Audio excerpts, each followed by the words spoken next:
processuais 2. Certo, entendi.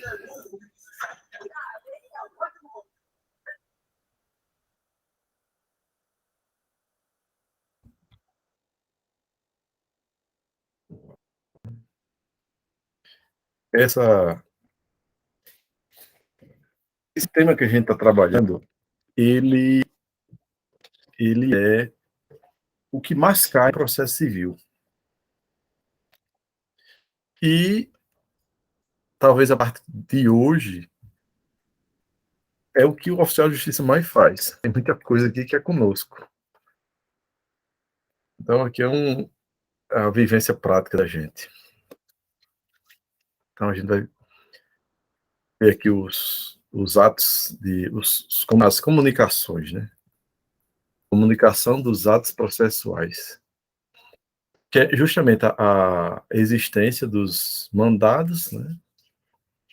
As formas que tem de se informar as partes a existência de ações ou algum ato para que possa ser feito e tal. Então, a gente vai ver isso aqui hoje.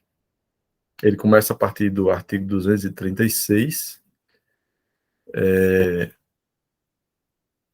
e são atos que são determinados pelo juiz. Então, ele despacha determinando isso e o pessoal de secretaria, oficial de justiça ou outras formas são produzidas para que as pessoas tenham contato com aquilo que ocorre no processo. Beleza? Então, essa parte aqui a gente vai trabalhar citação, intimação, notificação, e ele diz que a citação é o ato por meio do qual se dá ciência à parte da existência de determinada demanda. Ou seja, você toma ciência de que existe uma ação contra você através desse documento chamado de citação, é um mandado de citação.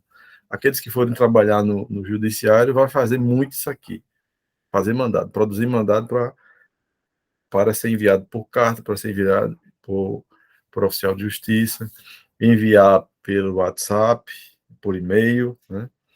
Então, ele destina-se, portanto, ao réu, ao executado ou ao interessado. Já a intimação é um ato que comunica a parte sobre atos e termos do processo. Só um instante. Não, está muito baixo para mim. Estou ouvindo quase nada. Eu vou tentar verificar aqui. Pessoal, vocês estão me ouvindo aí direito? Aqui eu estou ouvindo alto e claro, viu? Eu também, João. Não sei se eu estava dizendo aqui que não estava conseguindo ouvir. Eu não sei se é o som do aparelho dela que não está legal. Bem, vamos lá.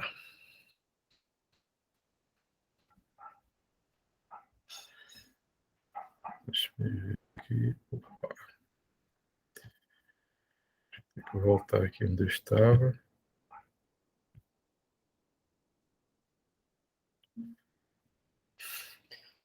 Vamos lá. Eu costumo também dizer que a intimação é um ato por meio do qual se comunica à parte que algo que ela deve fazer ou deixar de fazer, certo? Normalmente há uma ordem, uma determinação, faça isso, faça aquilo, deixe de fazer. Só que ele não diz dessa forma, deixe de fazer, ele se abstenha de fazer. O português mais rebuscado aqui, né? Se abstenha de fazer. Então, desse modo, pode ser intimado autores, réus, auxiliares, interessados, qualquer pessoa pode ser intimada. Né? Mesmo que ele não faça parte do processo, mas que porventura possa vir a contribuir de alguma forma. Já a notificação, ela é usada no CPC apenas quando tratamos de jurisdição voluntária. A jurisdição voluntária é uma parte do estudo do processo onde não existem partes, existem interessados. São pessoas que buscam juntamente um tipo de tutela do judiciário. Então, é um tema para a gente estudar posteriormente. Então, ele diz assim: destina-se a comunicar a alguém que se manifeste formalmente sua vontade em relação a outras pessoas sobre assunto juridicamente relevante. Então, você vai ter situações em que as pessoas vão estar entrando com uma ação, mas não é uma pessoa contra a outra, mas as pessoas envolvidas todas têm o mesmo interesse ali. Então, eles que existem mais interessados aqui. E, para encerrar essas noções iniciais, eles vão analisar o parágrafo 3º do artigo 236, que prevê a possibilidade da prática de atos processuais por meio de videoconferência. Isso se tornou extremamente comum hoje em dia, principalmente com a pandemia. A pandemia ela veio para acelerar o uso tecnológico de uma forma bem intensa. Então, passou-se a usar muito isso aqui, e com a pandemia parece que veio para ficar.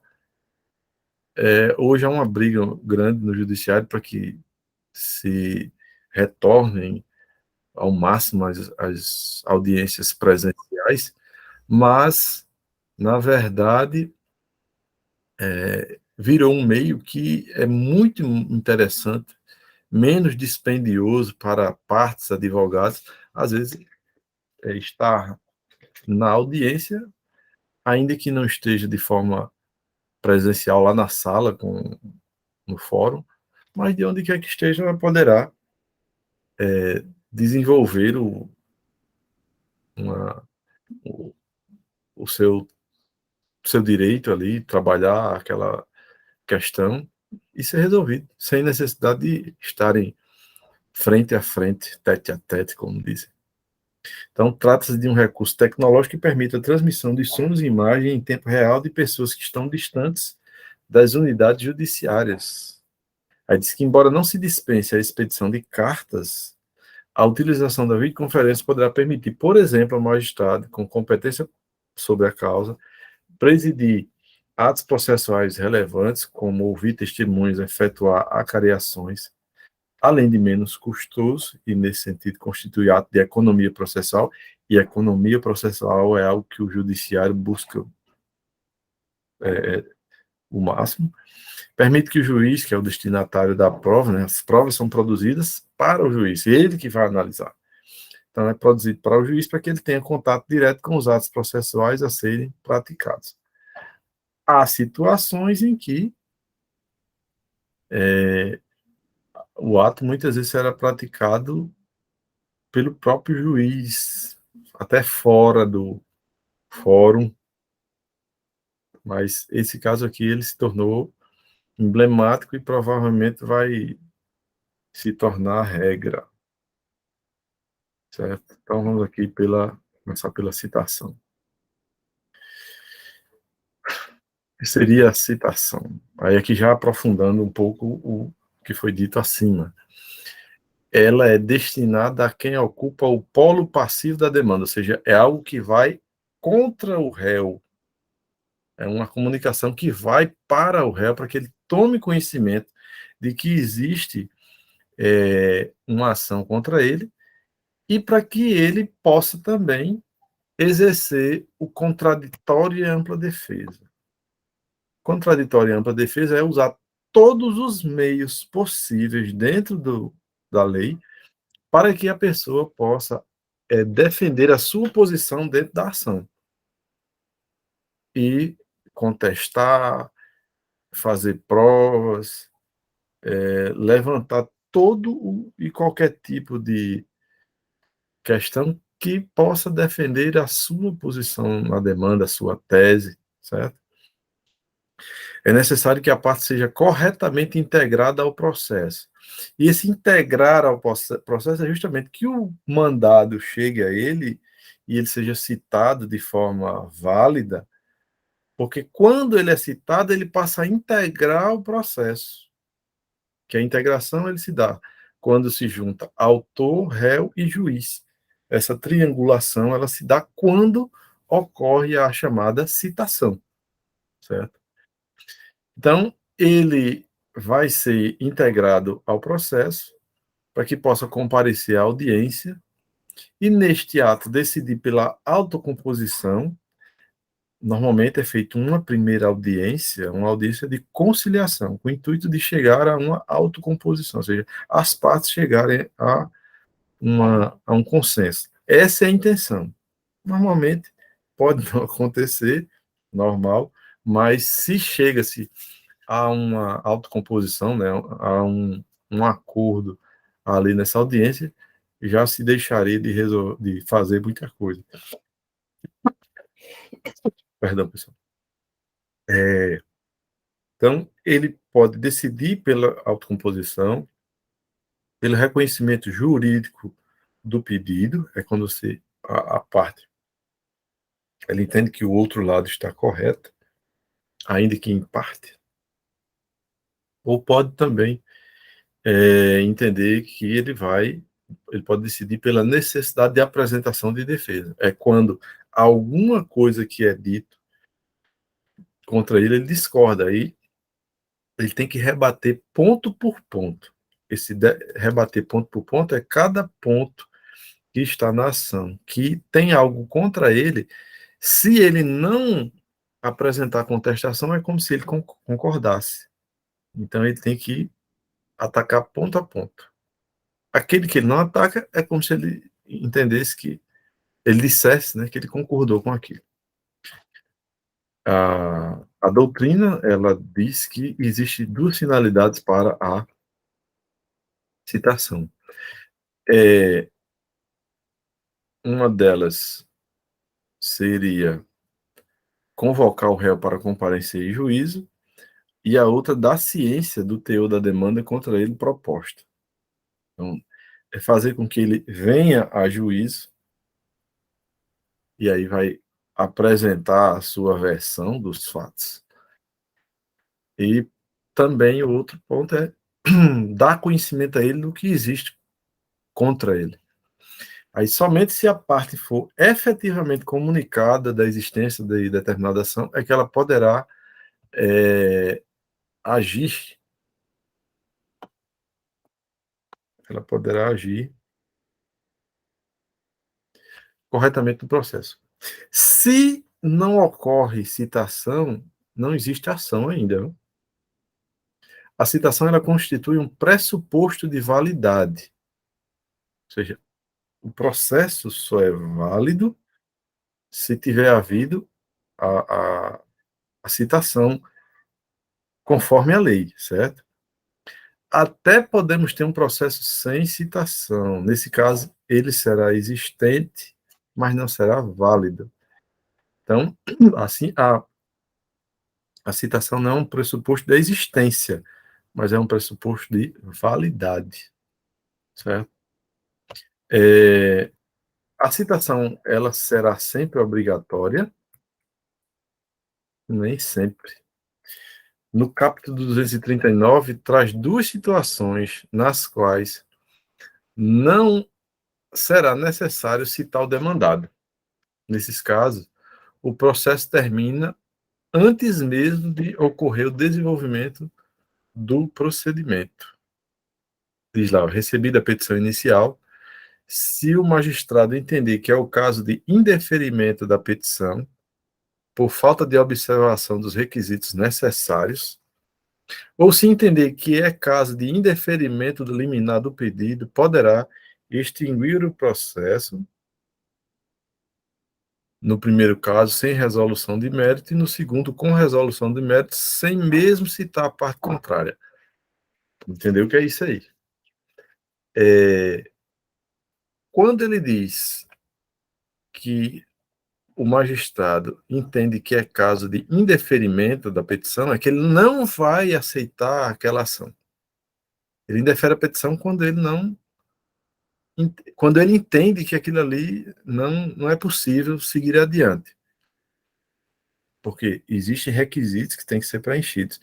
E aí, se ele vir que esses requisitos não estão preenchidos, ele não aceitará a petição. Aí ele indefere. Então, ele indefere por falta de observação dos requisitos necessários. Esse é um ponto. O outro, caso de indeferimento liminar, ou seja, ele já faz isso, ele indefere de plano, que a gente chama, poderá extinguir o processo, aí no primeiro caso, sem resolução do mérito, ou seja, ele não analisa o mérito.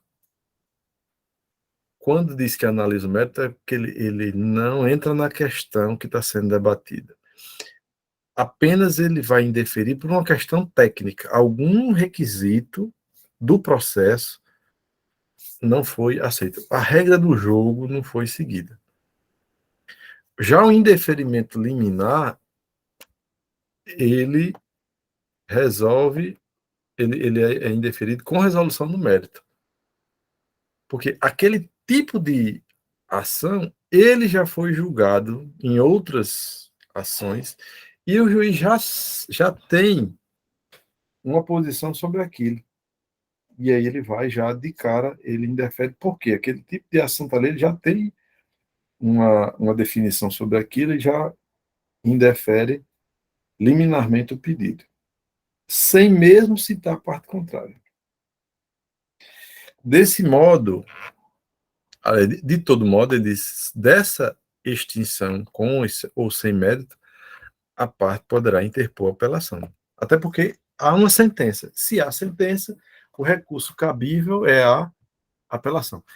Pensem sempre numa coisa: tudo que se decide, existe uma forma de recorrer, certo? Para cada tipo de decisão, existe um recurso. No primeiro grau, a maioria dos recursos serão, a maioria dos casos serão atacados por dois recursos. Se for sentença, vai ser sempre apelação. Se for uma decisão interlocutória, será um agravo de instrumento. Quando chega no tribunal, aí começa outras espécies de recursos, certo? Aí ele diz aqui, nessa situação, sendo julgado o mérito ou não, vai ser interposta a apelação se a parte autora discordar da decisão do juiz, né, da sentença. Nessa situação, diz que será obrigatória a citação do réu, ou seja, o réu não foi citado da ação contra ele, ele vai ser citado agora do recurso, né? Ele diz aqui, para que, ao invés de contestar a demanda, ele tome ciência dos fatos e apresente contra-razões ao recurso. Quando você entra com a ação, a parte adversa, ela apresentará contestação.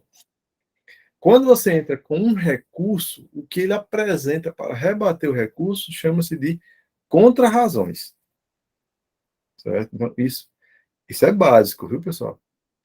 Se eu entro com a ação, a parte adversária, ela tem direito de contestar. Tem outras formas de também atacar, fazer reconvenção e tal. E quando você entra com um recurso contra uma das partes, e esse recurso pode ser da parte autora, pode ser da parte ré, ele será atacado por contra-razões e não com contestação, ok? Aí diz, como dito, um processo sem citação regular ele é inválido. Ou seja, a citação ela precisa ser feita da forma correta. Sempre que os serventuários, ou seja, os servidores da justiça, sob a fiscalização do magistrado, ele atentarem-se para a correta citação da parte, sob pena de, aliás, cumpre aos serventuários, ou seja, a obrigação das pessoas que trabalham em secretaria, verificar se a parte foi corretamente citada, sob pena de invalidar todo o procedimento. Se alguém foi citado irregularmente, vai correr o processo, vai fazer um bocado de coisa, enquanto alguém não perceber isso.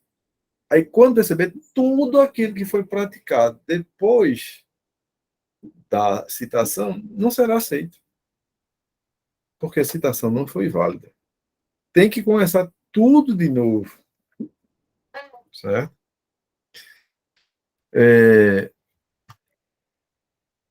Há, entretanto, uma regra que flexibiliza a citação irregular. Vamos lá. Mesmo que a citação não tenha sido feita de forma correta, deixa eu ver aqui. Mesmo que a citação não tenha sido feita de forma correta, há, há uma forma aí que pode, digamos, o processo acontecer. Aí tem um probleminha aqui na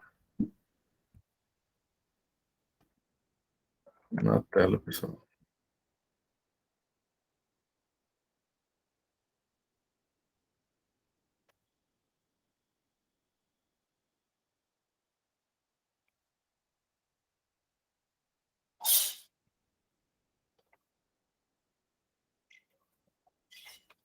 Sim, parece uma tela preta aqui na frente, eu não sei o que é isso.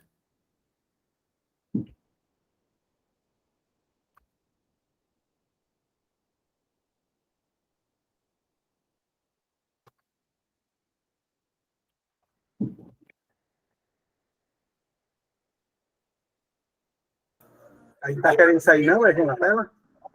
Não, não sai. Eu estou vendo só metade Mas é uma da tela. tela. A tela preta, ela tem alguma informação? Não, né? Tem embaixo pesquisar. Ela travou aí, é como se tivesse travado aí. Faz o seguinte, dá um Ctrl Alt Del no teu computador, aí vai ter uma funçãozinha lá, aí tu me diz o que é que aparece lá, para ver se a gente Gerenciador de tarefa. Gerenciador de tarefas.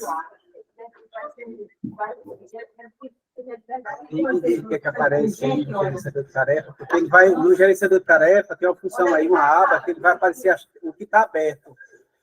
Aí, se você conseguir identificar essa tela aí que está aberta, aí é só você clicar que é para ele fechar. Ele está cobrindo o gerenciador, até o gerenciador de tarefa. A tela do gerenciador de tarefa está por trás dessa tela preta. Então, aí tem que reiniciar para saber se o problema é de né, ela aparece como aba, como tela, ou é a tela mesmo da máquina? É uma tela da máquina. A tela da máquina pode ser a tela mesmo.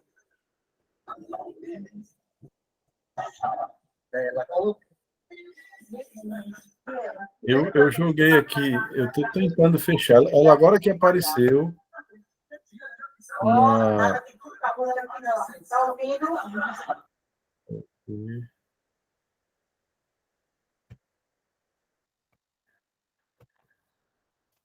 O pontinho aqui de fechar, ele não está indo. Então, aí você só vai conseguir resolver esses problemas aí que está aparecendo depois de formatar essa máquina.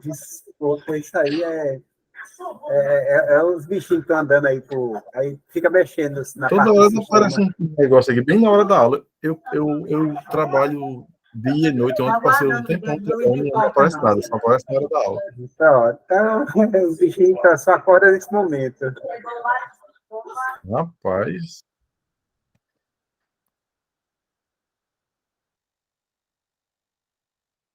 Ele aparece com pronto, a aba de pesquisa. Agora foi.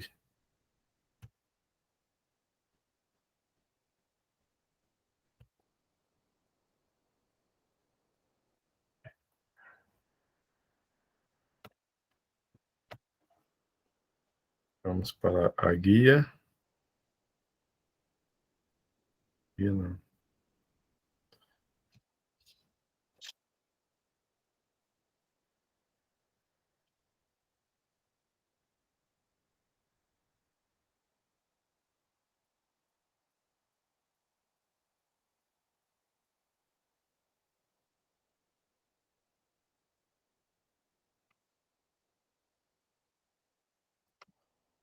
Pronto.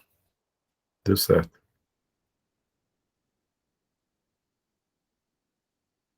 Estão conseguindo ver aí?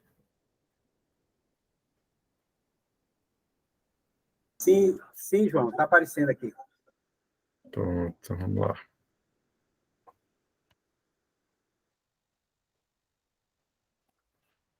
Aqui.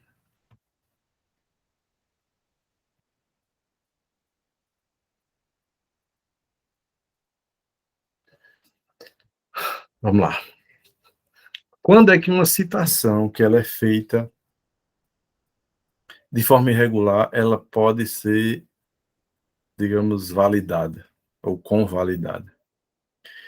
Ele diz, ó, mesmo que a citação não tenha sido feita de forma correta, caso haja o comparecimento do réu, teremos a convalidação do ato irregular.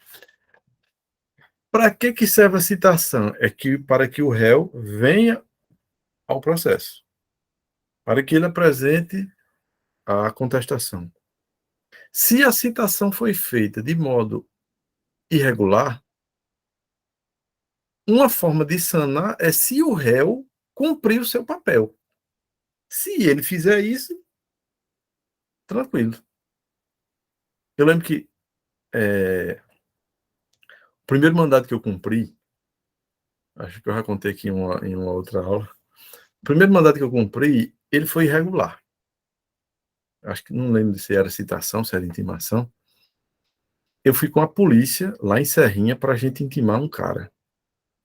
O Código de Processo Civil, ele diz que quando uma pessoa está em um culto religioso, esse é culto, missa, algum evento religioso, ele não pode ser citado e intimado lá. É direito dele prestar seu culto e não ser incomodado com uma questão processual. Aí a gente parou o carro bem na frente da igreja, a gente descobriu que o cara estava numa igreja. Aí o policial chegou, bom, vamos lá. Aí eu disse, rapaz, não pode não. Por quê? Não, porque o código diz que você não pode intimar a pessoa na igreja. Ele arrancou o mandado mesmo. Daqui. Ele sabe disso não. Fulano, vem cá. Vem cá. Botou o mandado de cima do capô da viatura. Assina aí. Ele sabe disso não. Então, num caso desse, se o cara quisesse a invalidação do ato, ele teria feito. Ele só ia dizer, eu estava participando de um culto religioso e eu fui importunado pelo oficial de justiça. Mas se ele viesse ao processo no dia da audiência marcada ou contestasse, então aquilo que foi feito de irregular foi sanado. Estão entendendo? Aquilo que se busca com a citação, se ela é atendida pela outra parte, sanado o problema está. Entendeu? Agora, se ele tem conhecimento disso e acha que houve o ato, ele pode não praticar o ato e, se for instado depois, ele vai dizer: não, a citação não é válida. A data do comparecimento será considerada como data de efetiva citação da parte demandada, momento em que irá marcar o início do prazo para a apresentação da contestação. Então, se foi inválida a citação, mas aí o cara depois comparece e, digamos, é sanada a, a irregularidade, a partir daquele momento que ele comparece, começa a contagem do prazo para apresentar a contestação. Porque a contestação, em tese, ela deveria ser contada a partir do momento que você faz a juntada do mandado aos autos, no dia seguinte começaria a contagem, certo? Existem outras formas, na aula anterior a gente vê vários casos quando começa a contagem do prazo. Se for do juizado especial, é da ciência, quando o cara toma ciência. Quando é publicado no Diário Oficial, é da data da publicação, começa no dia posterior, e assim vai. Então, a contagem do prazo, nesse caso aí, de que ter sido irregular a citação e ele comparece a juízo, a partir da data em que ele comparece, começa a contagem de prazo, no caso, no dia seguinte. Ao comparecer espontaneamente para alegar a invalidade ou a inexistência da citação de duas formas, ele pode fazer o quê? Requerer concessão de novo prazo, que será analisado e despachado pelo magistrado. Do despacho, a parte irá saber se o juiz acolheu o pedido e, em razão disso, se positivo, será intimada para apresentar a defesa. É o primeiro ponto. O segundo, apresentar a defesa, requerendo em capítulo preliminar, ou seja, logo no início da petição, que a invalidade ou inexistência do ato citatório seja declarado a fim de receber a contestação no momento em que fora ofertada. Certo? Então, em tese, na hora que ele vem para questionar a citação, acaba que ele toma ciência a partir dali. É como se ele tomasse ciência a partir dali e começa a contagem de prazo para ele poder apresentar efetivamente a contestação. Certo? Aqui foi uma questãozinha aqui do TRT, segunda região. Ele diz, ó, em relação à comunicação dos atos processuais, júri, tratando-se de ato formal e solene, a citação irregular não pode ser suprida em nenhuma hipótese. Isso não é verdade. A gente acabamos de ver que, caso haja alguma irregularidade, ela pode ser sanada de duas formas, que é pelo comparecimento espontâneo do réu ou do executado, e, no caso, ele supre a falta ou a nulidade de citação na hora que ele se apresenta em juízo. Efeitos da citação. O que é que ocorre quando a citação é efetivamente realizada? Uma vez citado, o réu ele terá prazo para se manifestar, ou seja, ele tomou conhecimento, então vai abrir-se o prazo para que ele apresente a sua defesa. Então, essa manifestação é o ato dele ir ao processo e apresentar aquilo que ele acha adequado para o seu caso. No caso de o procedimento estar na fase de conhecimento, que é a fase inicial de um processo, terá 15 dias para apresentar a contestação. Se não contestar, ele será considerado revel. O que é isso? Toda vez que ele é citado, ele tem os 15 dias para apresentar a contestação. E hoje, esse prazo ele só corre em dias úteis, certo? Quando da existência ainda do Código de 73, que ficou vigorando até começo de 2016, esse prazo ele começava em dias úteis, mas incluía domingos e feriados, sábado, domingo e feriado. Hoje, ele só conta em dias úteis, certo? Se ele não apresentar a contestação, ele será considerado revel. O que é isso? Ele sofre os efeitos da revelia, ou seja, aquilo que é dito pela parte que entrou com a ação poderá ser considerado verdadeiro. Eu digo poderá porque tem casos em que não dá para aceitar tudo que vem da parte autora. Aí ele diz, ó, contudo, se ocorrer alguma irregularidade, não obstante, ou seja, apesar disso, haja sido declarada a revelia, é possível sustentar nulidade a fim de que o prazo de defesa seja novamente concedido à parte. Se houver a irregularidade e por conta dessa irregularidade foi decretada a revelia, quando a parte conseguir se manifestar e comprovar que houve irregularidade, o prazo volta a contar e essa revelia ela será afastada. Certo? Quando é que... Quais são os outros efeitos?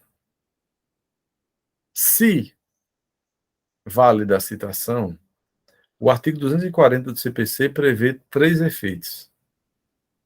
o induzimento da litispendência, a litigiosidade da coisa e a constituição em mora do devedor. Aí vamos ver o que é cada um item desse. O induzimento da litispendência significa que o processo passou a existir e ficar pendente a partir da citação válida. Certo? Se outra demanda for tentada contra a pessoa, nos mesmos termos dessa que se entrou, ele vai dizer que existe a litispendência, ou seja, já há uma lide pendente, ou seja, já há uma ação querendo julgar a mesma coisa que você está querendo propor. Aí diz assim, qualquer tentativa de discutir a mesma matéria em outro processo será obstada, ou seja, impedida pela litispendência, ou seja, pelo fato de existir já outro processo idêntico com as mesmas partes, causa de pedir e pedido, não pode, num segundo processo, seguir adiante. Ou seja, você só pode ser processado em um processo só sobre o mesmo fato. Então, digamos, você fez uma compra e não pagou, aí o cara vai e entra com ação. Aí ele entra aqui, ele entra na sua cidade, ele entra em Natal, em todo canto. Pode isso? Antigamente faziam isso, e depois que o primeiro tomava conhecimento, e aquele que tomasse conhecimento fosse um juiz que julgava favorável à causa, aí o que é que a parte fazia? Ela pedia desistência dos outros processos. Quando você consegue descobrir, já pelo sistema, que já há uma causa idêntica em outro lugar, não serão aceitas as outras. E você, como o réu do processo, na hora que viesse uma nova demanda contra você sobre o mesmo assunto, você já diz, não, já há uma ação igual a essa em tal vara, com tal processo. E aí você mata os seguintes. Sempre o processo mais antigo, ou aquele que se tomou conhecimento primeiro, aquele que chegou à parte primeiro, esse é o que será considerado o primeiro e o válido. Os outros, não. Era comum o pessoal fazer isso há um tempo atrás, justamente como eu falei, por conta de juízes, isso aí em comarcas maiores, às vezes faziam isso. E o processo físico. Então, o cara dava entrada em cada vara, hoje com o eletrônico não dá. Então, o cara queria uma determinada decisão e ele sabia que na vara tal o juiz concedia, mas na vara X, Y, Z, não. E aí, o que é que ele fazia?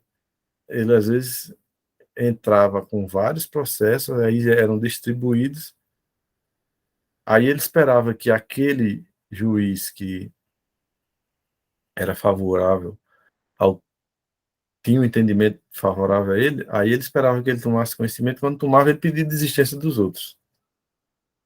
Isso é uma manobra,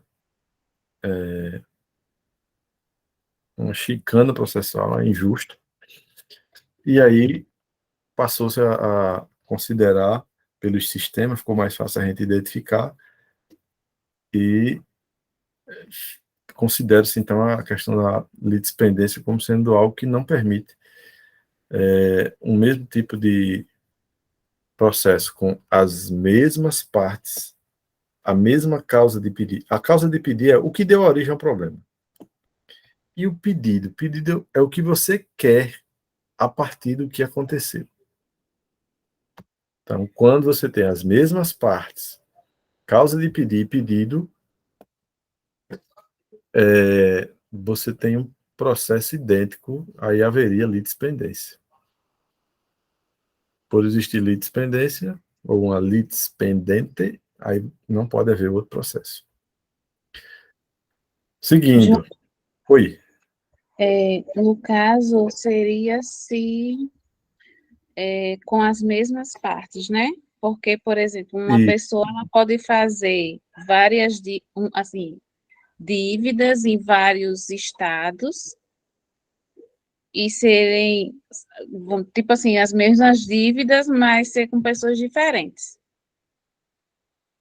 Aí ela ou você responde, pode, não, você pode até fazer várias dívidas contra, digamos, um mesmo banco, mas aí a causa de pedir seria diferente, porque esse processo aqui é sobre o contrato tal, esse outro aqui é sobre o contrato X, esse outro processo Y.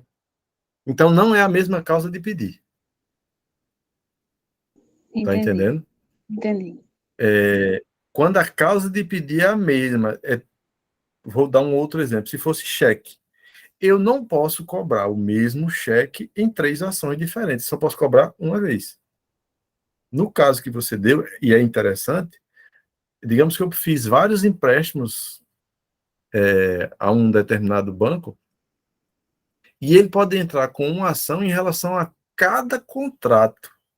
Não haveria litispendência, porque as partes são as mesmas, o pedido pode até ser o mesmo, mas a causa de pedir é outra. Por quê? Porque a causa de pedir é outro contrato. Cada empréstimo é um contrato. Cada contrato ele gera uma causa de pedir. Por que é que eu estou entrando com ação?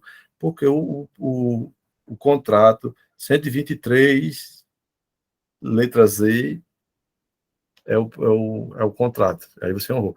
Se você pegar aí o 124 tal, aí já é outro contrato. Aí cada um pode ter sua ação. Entendeu? Mas quando for tudo igual, quando tudo aqui foi igual, as mesmas partes, mesma causa de pedido, mesmo pedido, ou seja, até o valor for o mesmo, aí não, aí é litispendência. Agora, alterando-se algum desses itens, aí já muda a história. Não há litispendência. O cara, por exemplo, você entrou com a ação e cobrou um determinado valor. Aí depois você descobriu que tinha mais coisa para cobrar. E a outra parte já foi citada. Eu não posso inserir no mesmo processo aquela parte que faltou. Se eu entrar e o outro concordar, tudo bem. Mas se ele não concorda, aquela parte que faltou, eu teria que entrar com outra ação para cobrar aquela diferença. Porque na primeira ação eu não, digamos assim, eu engoli mosca e não incluí aquilo. Aí, porque tem gente que às vezes faz, há bancos que, por exemplo, eles colocam vários contratos numa ação só. Você pode também pegar cada contrato uma ação. Às vezes eles fazem de modo que fique mais prático. Mas no caso desse, digamos, ele esqueceu um contrato de inserir aí. Então ele vai ter que entrar com uma ação só para colocar aquele contrato que não entrou na primeira ação. Aí seria as mesmas partes. Agora a causa de pedir seria diferente porque era um outro contrato. Aí o pedido, consequentemente, será outro, porque certamente o valor vai ser diferente. Certo? E seguindo, né? Além disso, a citação válida, ela implica a caracterização da controvérsia entre as partes, de modo que a coisa, que é o objeto da discussão, se torna litigiosa. Então, a citação válida, ela faz com que se estabeleça a controvérsia entre as partes, né? Se institua ali, se represente, e ela se torna litigiosa porque alguém vai rebater o que está sendo apresentado. Se concordasse, não seria litígio. O litígio surge justamente quando eu tenho uma pretensão e a outra parte se coloca contra. Aí ele chama de pretensão resistida. Eu tenho uma pretensão, ou seja, eu quero alguma coisa e o outro resiste em não concordar com aquilo. Então, quando eu tenho uma pretensão e essa pretensão é resistida, surgiu a chamada lide. A lide é o conflito entre as partes, a controvérsia. Por fim, explicita, né, mostra, né, o dispositivo acima, que a citação válida ela constitui em mora o devedor, ou seja, a partir dali já começa a contagem de prazo para acrescentar-se juros e outras coisas mais sobre a dívida. A mora é um assunto estudado em direito civil e decorre do não pagamento pelo devedor ou do não recebimento pelo credor no tempo, lugar e formas ajustadas. Okay? Outro efeito decorrente da citação é, na realidade, no despacho que determina a citação é a interrupção da prescrição, como disciplina o parágrafo 1º abaixo citado. A interrupção do prazo prescricional será contado da data da propositura da ação, exceto se o autor não adotar as providências necessárias para que haja citação do réu no prazo de 10 dias. Veja só, as ações cíveis, elas têm também um prazo para que você entre. Existem casos que são imprescritíveis, mas a maioria das ações cíveis, elas que envolvem direitos disputados entre as pessoas, elas têm um prazo para que você possa entrar com a ação. Tipo assim, ação de cobrança, você tem até 3 anos depois de tal período, tal. Se você não fizer isso, aí fizer depois, perdeu a ação. Aí não é que perdeu, você não tem direito de entrar com ela, certo? Então, na hora que você entra com a ação, aí e a pessoa é citada, então começa a contagem, aliás, é interrompida a prescrição, certo? E isso é bom, porque se depois que você entrasse com a ação, a parte for citada e a prescrição continuasse a correr, chegava uma hora que no meio do processo você perderia a ação já. E com ela chegando ao seu intuito, então a prescrição será suspensa. Suspensa não, interrompida. Então ele zera. A suspensão você volta a contar. Você para no dia X, X mais 1, aí no outro vai X mais 2, X mais 3, assim vai. A interrupção do prazo prescricional será contada da data da propositura da ação. Repito, né? Exceto se o autor não adotar as providências necessárias para que haja a citação do réu no prazo de 15 dias. É importante registrar que o pronunciamento do juiz, determinando a citação, causa a interrupção da prescrição. Porque também você entrou com a ação, mas o próprio judiciário está demorando a agir, você não vai perder a ação por causa disso, por causa dos outros. Certo? Na hora que o juiz despacha, determinando que seja citado o réu, aí a prescrição ela será interrompida.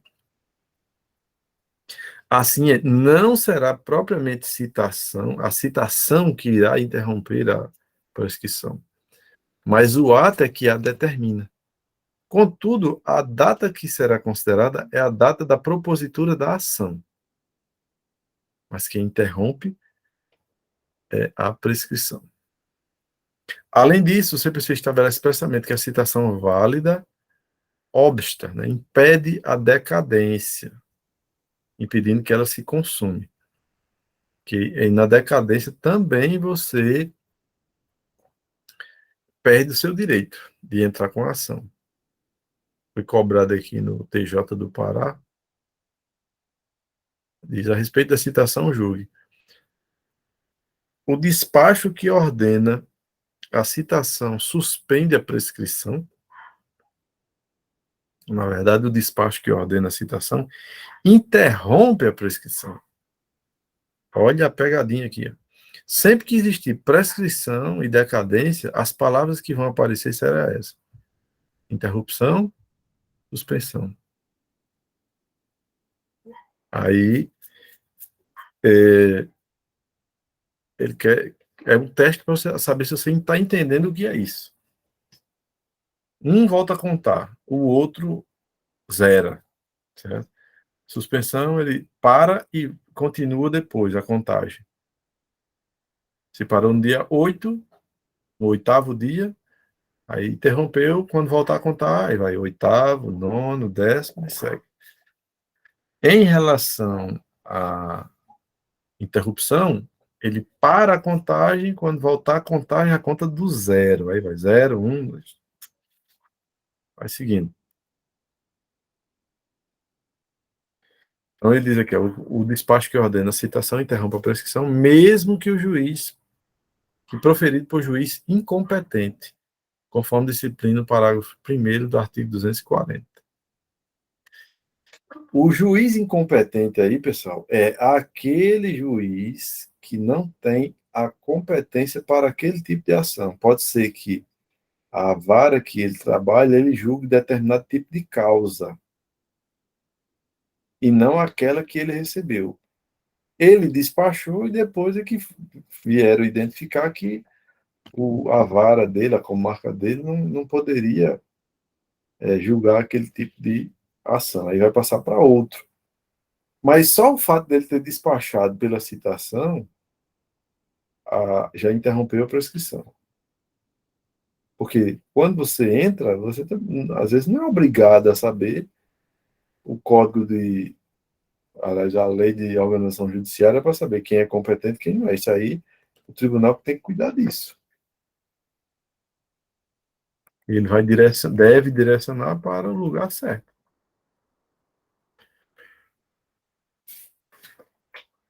Vamos lá, sobre intimação agora. A intimação do réu em improcedência liminar ou indeferimento de petição inicial. Então, se houve a improcedência liminar ou indeferimento de petição, o réu vai ser citado. Até então não iria, mas como houve, alguém aí vai estar recorrendo, né? No caso o autor vai estar recorrendo, aí agora o réu tem que ser citado ou intimado. Um processo judicial ele envolve a apresentação da petição inicial, a citação do réu, a fase instrutória e a sentença.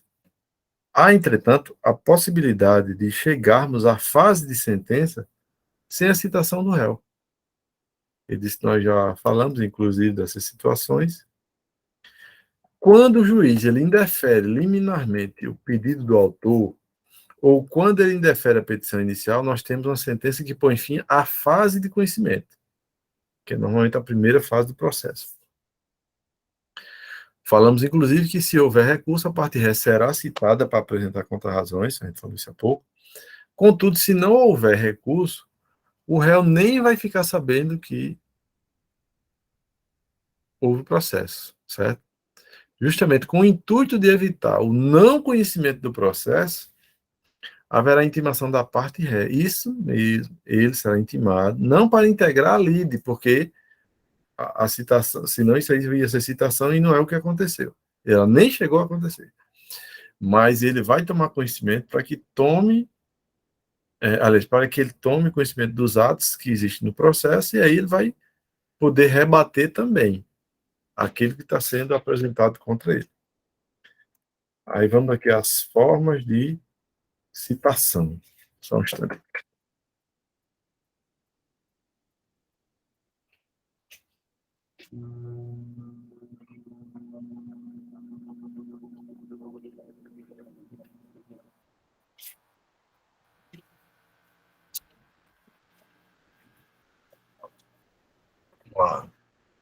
A pessoalidade. O que é isso? A pessoalidade da citação é a regra geral, pois a finalidade é assegurar que o réu tenha efetiva ciência da demanda contra ele proposta. Aí ele vai aqui para os detalhes. Em relação às pessoas naturais, que às vezes o pessoal chama de pessoa física, mas o ideal é chamar de pessoa natural, a citação ela deve ocorrer diretamente perante a pessoa demandada. Eu não posso citar outra pessoa que não a que figura como réu na petição. No caso de pessoas absolutamente incapazes, que são menores de 16 anos, a citação ela deve ser dirigida aos pais ou aos representantes legais. Por exemplo, quando se entra com a ação para fazer uma revisão da pensão alimentícia, chamada ação revisional, você vai entrar com a ação contra o seu filho, o alimentando. Mas quem vai ser citado será a mãe ou o pai dele, né? Dependendo de com quem esteja. Aí, já os relativamente incapazes, que é a turma que fica entre os 16 e os 18, os ébrios habituais, os viciados em tóxico, aqueles que não podem exprimir sua vontade ou por causa transitória permanente. É o artigo 4º do Código Civil. Eles devem ser citados na figura do representante que deverá assistir no processo. Então, dos 16 aos 18, ele é representado. Antes dos 16, ele é assistido. Aliás,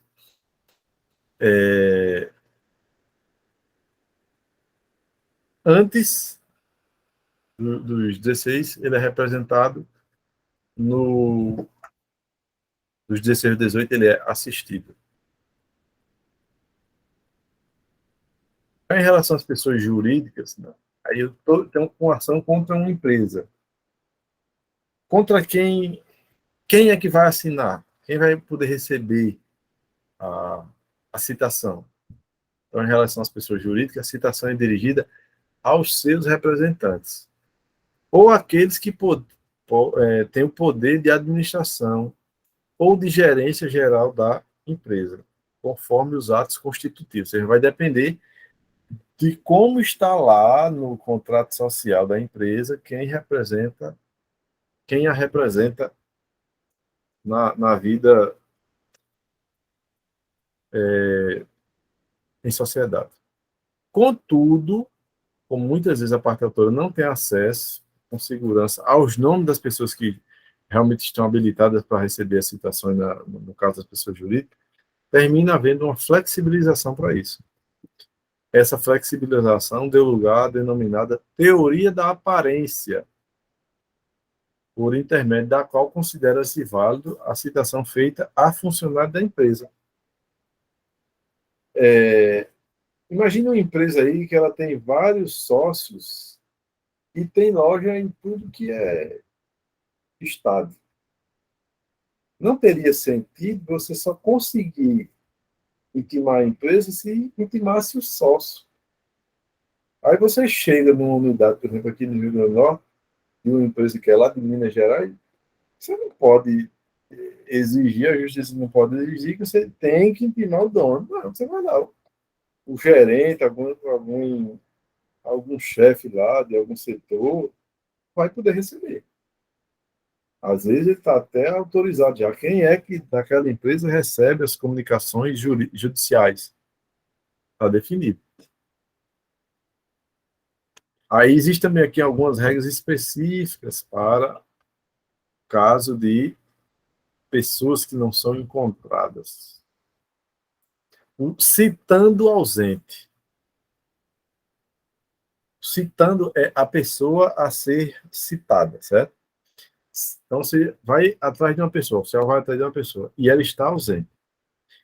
Aí, qual a situação? Se estiver ausente a pessoa a ser citada, considera-se válida a citação efetuada na pessoa que recebeu o mandado, que é administradora, preposta ou gerente em nome do ausente.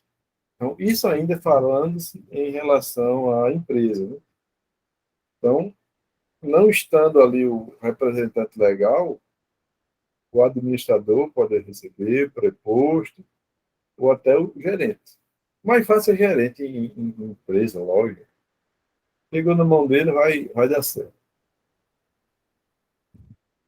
Locador ausente. Nos contratos de locação, se o locador se ausentar do país, sem informar quem compete receber intimações, será válida a citação que for encaminhada à pessoa responsável por receber os aluguéis. Então, você tem lá vários imóveis de uma pessoa e ele está ausente, está fora do país. Você tem que ir atrás da pessoa que responderia por ele, porque alguém vai ter que estar recebendo os aluguéis de quem está ocupando os imóveis. Se a citação for da Fazenda Pública, o que é que ocorre? No caso da União, Estados-membros, Distrito Federal, municípios e respectivas autarquias e fundações, aqui são pessoas jurídicas, as autarquias e fundações, são pessoas jurídicas criadas pela Fazenda Pública aí, né? União, Estado e Município, ou Distrito Federal. Nesse caso, a citação deve ser dirigida ao órgão da advocacia pública competente. Estes órgãos, normalmente eles vão ter procuradores, que são advogados da União. E aí, quando existir citação contra uma dessas pessoas jurídicas, né, autarquias, fundações, o advogado da União responsável pela representação dessa instituição, ele será o cara que vai receber a citação. Sobre o momento da citação, ou seja, quando ela deve ser feita. Vamos ver aqui as regras. Em regra, a intimação ela deve ocorrer em qualquer lugar onde se encontrar o demandado. Veja só, o réu ele não pode exigir um lugar onde ele deverá ser contactado. Onde ele for encontrado, ele será demandado. A gente está com um cara lá em Parnamirim que a gente ligou para ele. Ele disse: não quero receber pelo WhatsApp, não. Então a gente vai para sua casa. Então eu quero que marque o dia em que vocês vão vir aqui. Eu vou ver se eu posso receber. Aí eu digo: esse é folgado, viu? É o presidente da República. E vai ter direito de certas situações aí para, quando entra num processo, tem um monte de direito para responder as coisas. Esse aí é um. Então ele diz assim: ele pode ser intimado em qualquer lugar onde for encontrado. Então, ó, o domicílio, o local de trabalho são equiparados. Além disso, em qualquer lugar em que ele for encontrado, ele poderá ser intimado ou citado. Ele diz que é o que se extrai do artigo 243 do CPC. Aí existe uma regra específica em relação ao militar.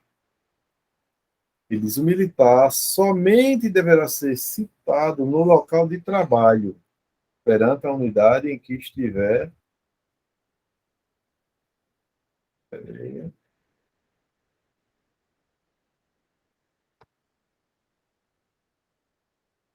Perante a unidade em que estiver atuando.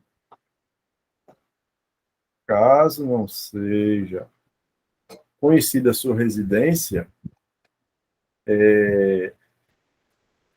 ou nela não seja encontrado. Esse é o seu domicílio necessário, de acordo com o que está previsto no Código Civil, artigo 76. 70, o artigo 70 ele também fala sobre local de trabalho, domicílio, certo? Outra regra que eu gosto de usar é o artigo 70.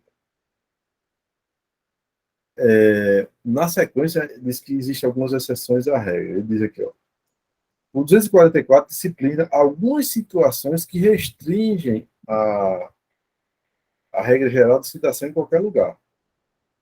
Isso ocorre pelo fato de que as situações arroladas nos incisos, elas envolvem princípios relevantes que flexibilizam, ou melhor, postergam a prática do ato citatório. Tem 4 situações que envolvem a proteção aos cultos, aos locais de culto religioso, ou a dignidade da pessoa.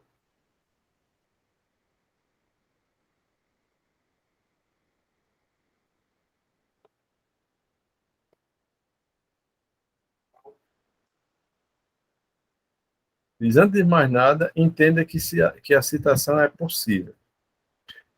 Caso se trate de situação urgente, que possa causar o perecimento do direito, aí não há impedimento para que haja citação de quem esteja participando de cultos religiosos, de familiares no período e luto dos noivos logo após o casamento ou de doentes em estado grave. Certo? Então, há situações em que você não fará a citação.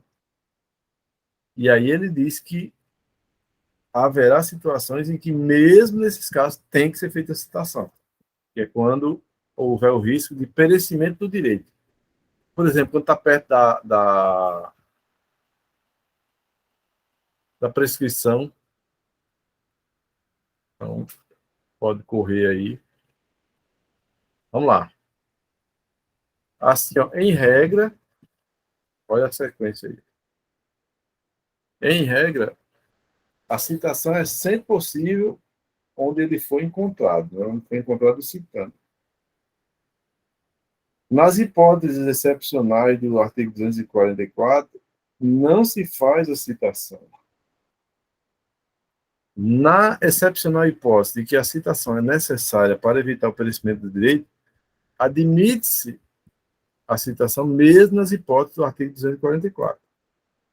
O 244, ele vai dizer que, de todo modo, o que deve-se ter em mente é que não se admita a citação, aí, em que caso? De quem estiver participando de culto religioso. Não há impedimento para que haja citação em locais de culto. Por exemplo, a citação do responsável por determinada igreja. Mas apenas daquele que estiver, naquele momento, participando de um culto religioso. Então, se, por exemplo, a intimação ela é contra a igreja, então, muitas vezes você só encontra no dia de culto, aí você vai ter que intimar o responsável por aquela igreja naquele dia, que estiver havendo culto, já que não tem como, pela situação aí.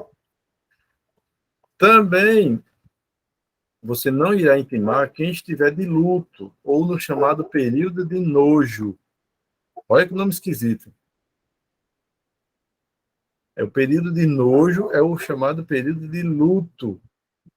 E aí, durante esse período do falecimento de algum familiar, o citando por 7 dias, contado o ocorrido, ele não poderá ser citado. É direito dele não ser citado, certo? O inciso 2, ele traz a limitação de que familiares cujo falecimento impede a citação no período de 7 dias a contar da morte. Podemos didaticamente dividir da seguinte forma: o falecimento do cônjuge ou companheiro, falecimento de parentes consanguíneos ou afins em linha reta, que seriam pais, avós, bisavós, filhos, netos, genros, nora, sogro. Falecimento de parentes consanguíneos ou afins em linha reta, em linha colateral até segundo grau, irmãos e cunhados.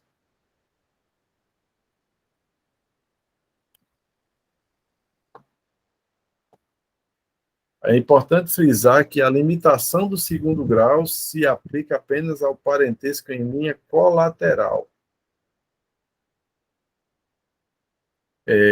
Você sempre faz a contagem do prazo a partir da pessoa. Então, a partir dele, quando você fala de ascendentes, aí você está falando de pais, avós, bisavós. Aí, descendentes, filhos, netos, bisnetos. Aí, colaterais. Aí vem, primeiro sobe para o pai e depois vai para o lado. Aí o lado é o quê? São irmãos, sobrinhos, certo? Ou sobe aí irmãos, sobrinhos, ou sobe mais um pouco avô e tio, primo. Então, ele sobe e depois vai para o lado, que é chamado de colateral. Dos avós, aí você tem tios e primos. Quando sobe o primeiro grau, irmãos, sobrinhos. Captaram aí essa ideia aí dessa árvore genealógica? É interessante vocês, às vezes, dar uma olhada nisso, porque eles, às vezes, cobram alguma questão que envolve esse linha reta colateral, ascendente, descendente, colateral, parente por afinidade. Existe o parente sanguíneo, que são esses que eu falei, existe o parente por afinidade. O parente por afinidade é aquele em relação à, à pessoa com quem você casou. Ou a pessoa que casou com um parente seu, um irmão, que é cunhado, genro, sogro, sogra, certo?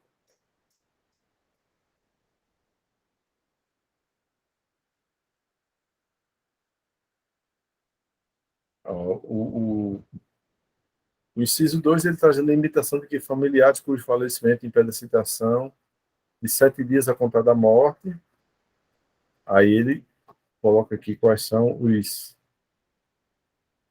Já colocou aqui os parentes. Sim. Também impede a citação dos noivos do dia do casamento até os 3 dias seguintes. Então, tem o direito de estar lá no seu casamento sem se preocupar com as ações que porventura estejam existindo. Também do doente, enquanto for grave o seu estado de saúde. O cara não consegue se manifestar, não tem como falar nada, vacina, dá um tempo, depois volta. É assim que a gente faz. Aqui cabe um questionamento. Se a pessoa estiver acometida por câncer White, não pode ser citada, exceto-se para evitar o perecimento do direito, que ele coloca numa situação que é um tipo de doença que, às vezes, vai afetando a pessoa por muito tempo. Aí a resposta à pergunta é evidente que não. Somente se estiver em estado crítico de saúde, como, por exemplo, em período de crises. Sequência. Ainda no que diz respeito às restrições à citação, aí o artigo 245 ele diz que não é possível efetuar a citação do mentalmente incapaz ou daquele que estiver impossibilitado de receber a citação.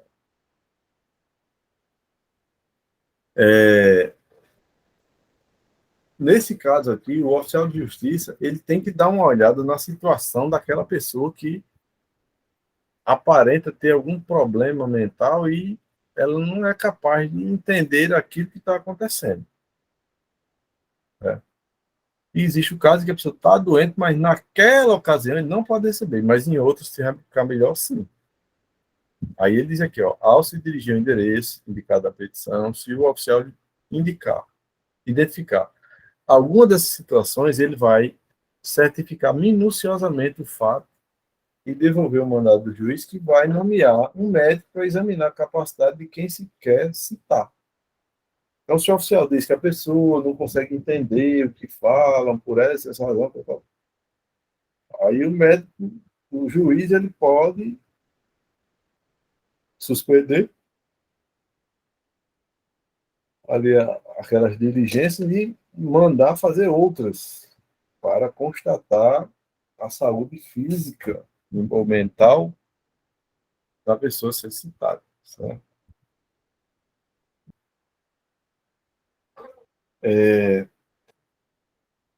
Ele pode mandar um médico para examinar a capacidade que a pessoa tem de citar, e o médico deverá entregar laudo em quase 5 dias. A nomeação do médico pode ser afastada se a própria família apresentar uma declaração de médico atestando a incapacidade da pessoa. Se for laudo, aqui, aliás, seja por laudo de médico nomeado ou pela declaração do médico da família, se restar evidenciada a impossibilidade de recebimento da citação, ela não deixará de ocorrer, mas ocorrerá de forma na pessoa nomeada, melhor dizendo, como curadora, que terá por finalidade administrar bens e interesses do incapaz.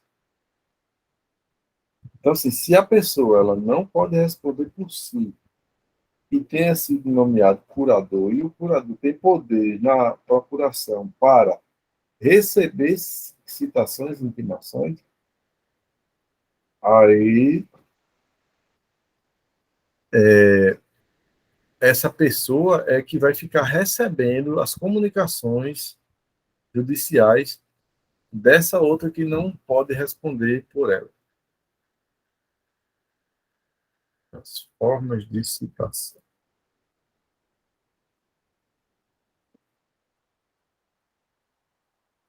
Aqui.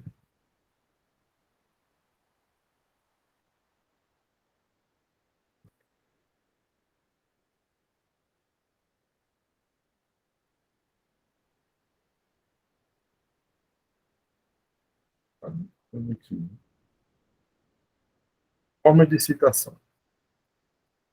A citação ela pode ser realizada de diversas formas. Você tem a citação eletrônica, pelos correios, que é por AR, sai o aviso de recebimento, por oficial de justiça ou por edital.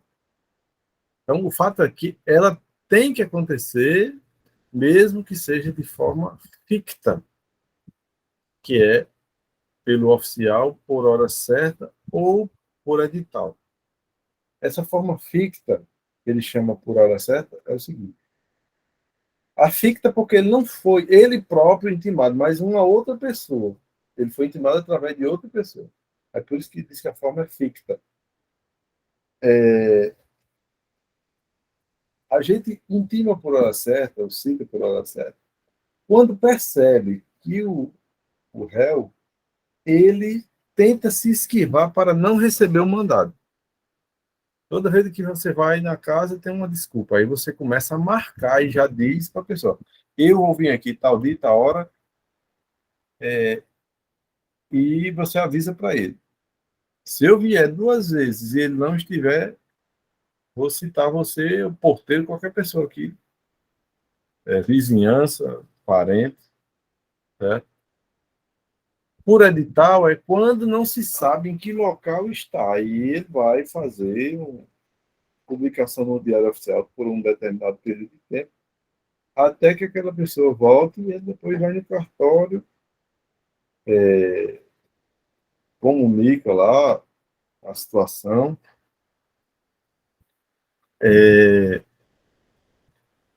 Mas, assim, é muito difícil a citação por edital. Aliás, ela dá certo a pessoa ver, porque nem todo mundo olha o Diário Oficial. Então, a tendência será que ela vai ser sempre citada de forma ficta, ou seja, ela vai ser indiretamente, porque ela não vai nem tomar conhecimento que existe Diário Oficial com o nome dela lá, intimando para alguma coisa. Né? A questão é qual a forma de escolher. O CPC, desde a vigência em 2015, parecia optar pela citação eletrônica de forma preferencial. A citação eletrônica ela traz o facilitador de ela ocorrer dentro do sistema judicial eletrônico do tribunal ou por e-mail. Assim, assim evita a impressão, dispensa o trabalho do oficial de ir até o local, vai fazer uma outra coisa. Assim ela é mais efetiva, mas só pelo tempo não só pelo tempo, mas pela economicidade. O problema sempre foi como fazer. Aí o CPC deixou o tema solto, a Lei 14.195 de 2020 buscou criar meios para que ela efetivamente ocorresse. O primeiro ponto importante é: cabe ao CNJ regulamentar um banco nacional para cadastramento. Assim, a pessoa fará o cadastro nesse banco nacional e todos os órgãos judiciários poderão buscá-lo para fim de citação. Só que muita gente não quer botar seu nome lá, porque sabe que se botar, vai receber tudo lá e não mais na empresa.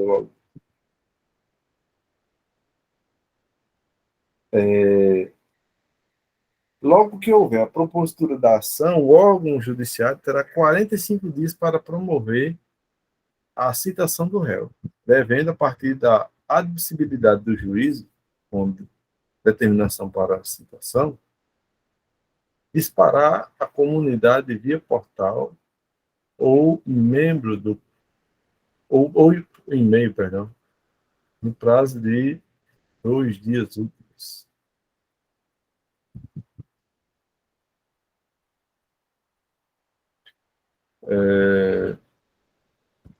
Vamos entender como é que isso funciona. Então, o cara vai, protocola a petição, ela é registrada e distribuída para um juiz.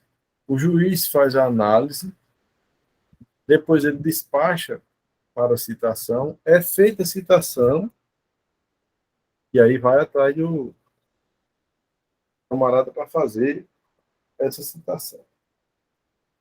Após o protocolo da petição inicial, haverá um registro de distribuição. Feito esse procedimento inicial, os autos do processo eles caem na mão do juiz, que verificará a admissibilidade da demanda, se ela é possível seguir adiante ou não. Caso entenda admissível, o juiz ele despachará ordenando a citação do réu.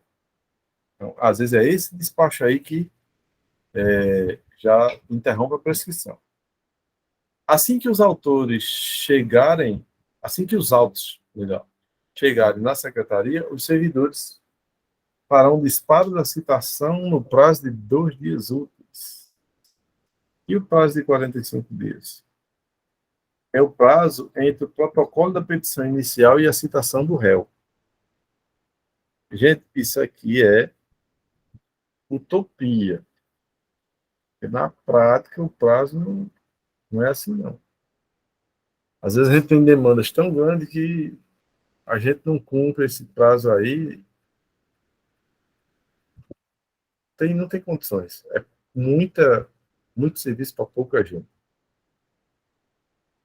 Então, prazo entre o protocolo da petição e a citação do réu, quando o réu recebe a citação, ele tem que observar um prazo de 3 dias úteis. É o tempo que ele precisa para confirmar o recebimento. Para você compreender a ideia, basta você chegar em um e-mail que chega na sua caixa de entrada. Você deve clicar para abrir e, com isso, emitir uma notificação para o remetente de que você abriu o e-mail. Uma vez confirmado o recebimento, no 5º dia útil ocorrerá o começo do prazo. Mais um prazo, é isso mesmo. Quando é por e-mail, a contagem do prazo é 5 dias depois da confirmação do recebimento. Mais um prazo, né? A partir do momento que a parte consultar a citação eletrônica, no 5º dia útil, ela será considerada formalmente citada. É como se fosse dado um tempo a mais para que o réu que resolveu abrir a citação eletrônica. Para encerrar mais um prazo, no dia útil seguinte ao do começo do prazo, inicia-se a contagem. São tantos prazos, então vamos ver aqui. Prazos são esses. 45 dias para citar a contada propositura. 2 dias úteis para disparar a citação. 3 dias úteis para confirmar recebimento. No quinto dia útil, começo do prazo. No dia útil seguinte, início da contagem.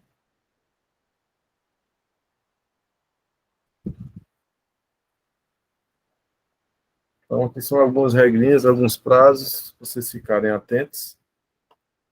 Isso ocorrerá se tudo der certo. E se o réu não confirmar a citação?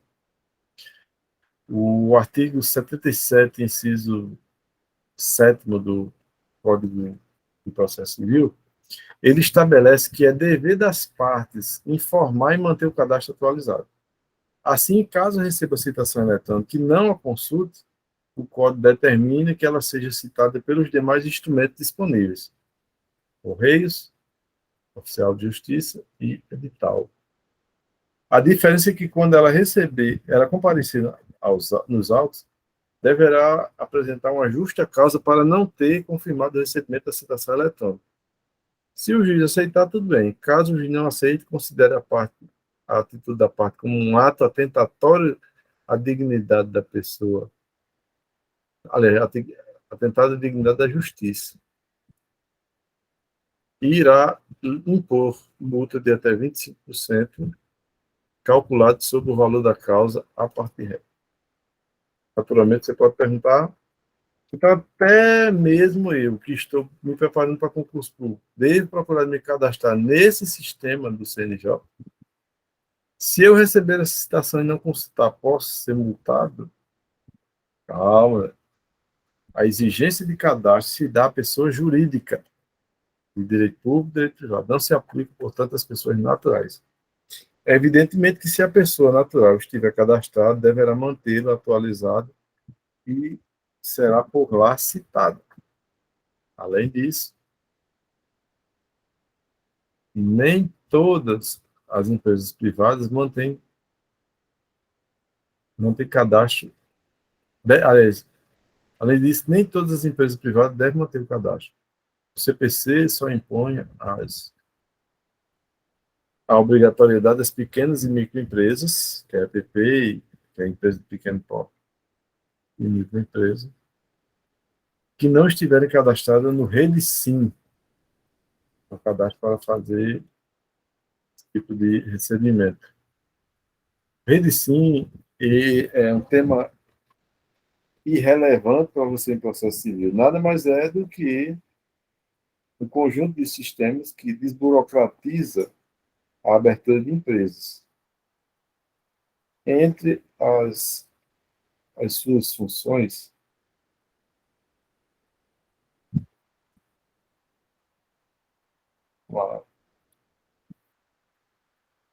então, o que vem a ser esse REDSIM? É um conjunto de sistemas que desburocratiza a abertura de empresas.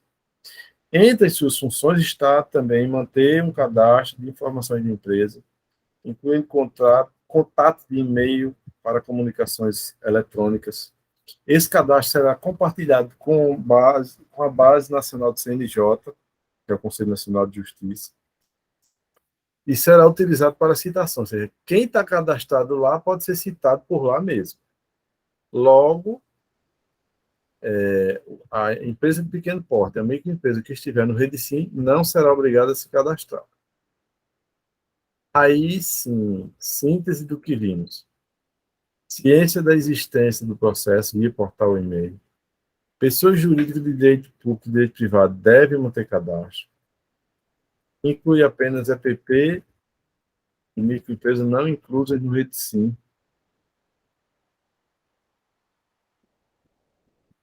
O cartório deve citar o réu em 45 dias, 2 dias úteis para disparar, 2 dias úteis para disparar a citação, 3 dias úteis até o réu confirmar o recebimento da citação, confirmado no quinto dia útil da início da começar o prazo, no dia útil seguinte inicia a contagem de prazo. Ele faz aqui o esqueminha.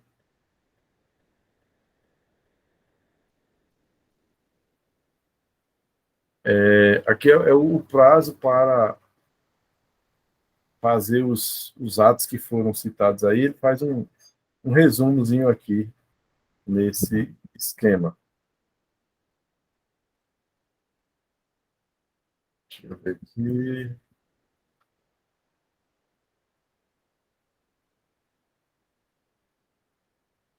Aqui a gente já vai entrar num outro ponto.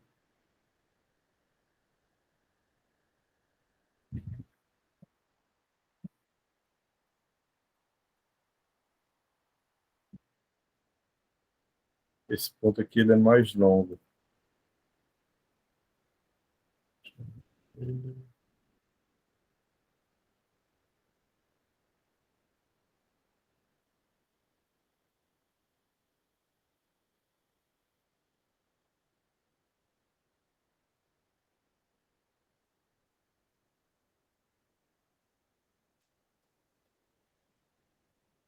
Pessoal, eu queria dar uma paradinha aqui, nesse ponto, porque ele vai ser bem extenso, aí acho que pela hora que a gente tem aqui, a gente não vai conseguir concluir, ok? Aí a gente pegaria desse ponto aí, que são os casos em que a sequência, a preferência para fazer as citações, ok? Aí eu queria dar uma parada por aqui, aí a gente retoma amanhã desse ponto aqui que a gente colocou, tá ok? Tá certo, então. Obrigada, A gente boa retoma noite. aí. Valeu, boa noite, até amanhã. Até amanhã. Valeu, Ronaldo.